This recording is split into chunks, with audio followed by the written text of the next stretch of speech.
Carpentry with James. I'm James the Carpenter, and today I'm going to show you the proper way to drive a screw. Now what I have here is a 2.5 inch cabinet screw with a square drive head. Now to get started, I'm going to place it where I want and go real slow just until it starts to catch into the wood.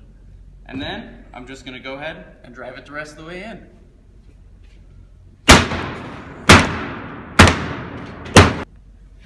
And that's how you drive a screw. Join us next time on Carpentry with James.